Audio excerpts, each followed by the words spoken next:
মুম্বাইয়ের কামাটিপুরা ভারতীয় ইতিহাসে এক উল্লেখযোগ্য নাম, যা দেশটির অন্যতম প্রাচীন যৌনপল্লী হিসেবে পরিচিত। কামাটিপুরা শুধুমাত্র একটি এলাকা নয়, এটি শতাব্দীর পুরনো যৌনকর্ম শিল্পের কেন্দ্র, যেখানে আজও হাজার হাজার মানুষ জীবনযাপন করছেন। বর্তমানে এলাকাটিতে নানা ধরনের কার্যক্রম চালু রয়েছে, যার মধ্যে এই অঞ্চলের মানুষের জীবনযাত্রার ইতিবাচক পরিবর্তন আনার চেষ্টা চলছে। 18 শতকের শেষের দিকে ব্রিটিশ ঔপনিবেশিক শাসনের সময় মুম্বাইয়ের কামাটিপুরার উৎপত্তি ঘটে। দক্ষিণ ভারতের কামাটি সম্প্রদায়ের নামানুসারে এর নামকরণ করা হয়। কামাটি সম্প্রদায়ের লোকেরা মূলত নির্মাণকর্মী ছিল, যারা মুম্বাইয়ের বিভিন্ন নির্মাণ কাজে ব্রিটিশদের সহযোগিতা করত। তাদের নামানুসারে এলাকাটির নাম হয় কামাটিপুরা, যা পরবর্তীতে যৌনপল্লী হিসেবে পরিচিতি লাভ করে। কামাটিপুরাকে ব্রিটিশরা মূলত তাদের সৈন্যদের জন্য বিনোদনের কেন্দ্র হিসেবে গড়ে তোলে। তখন থেকে এই এলাকায় যৌনকর্মের কেন্দ্রীয় কর্মসংস্থান শুরু হয়। পরবর্তীতে ক্রমেই বড় আকার ধারণ করে।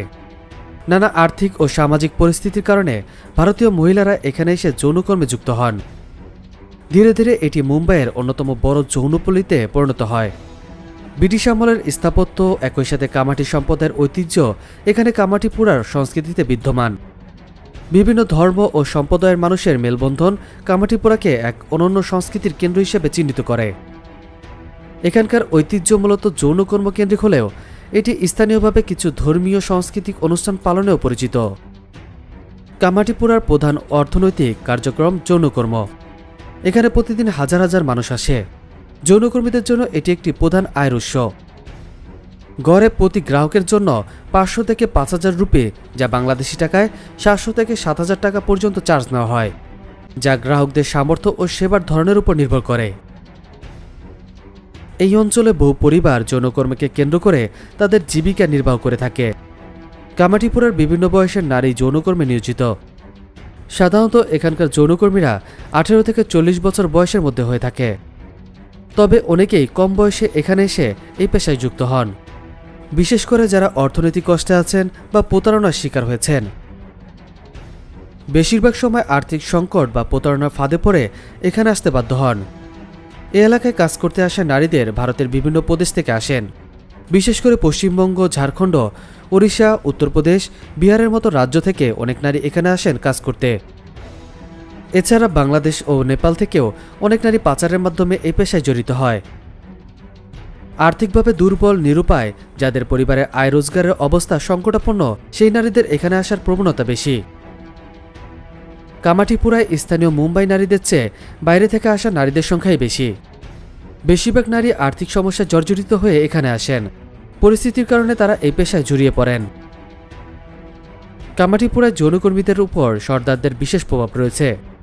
সর্দাররা সাধারণত এখানকার যৌনকর্মীদের নিরাপত্তা ও পরিচালনার দায়িত্ব পালন করেন, তাদের আয়ের একটি অংশ গ্রহণ করেন।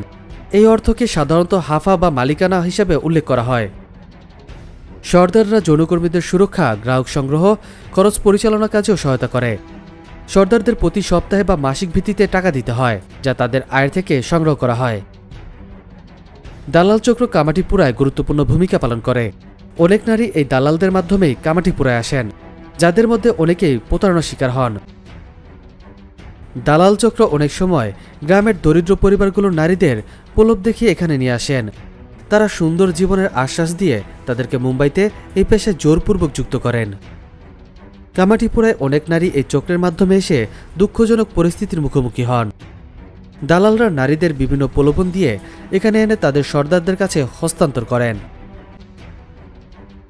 কামাটিপুরা শুধু একটি যৌনপল্লী নয়, এটি একটি সামাজিক ও সাংস্কৃতিক ইতিহাসের ধারক।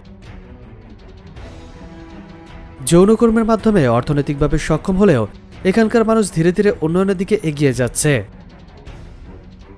কামাটিপুরার ইতিহাস, সংস্কৃতি ও পরিবর্তনের যাত্রা আমাদের সামনে একটি বিস্তৃত চিত্র তুলে ধরে, যা সমাজের নানা দিক নিয়ে চিন্তা করার সুযোগ দেয়।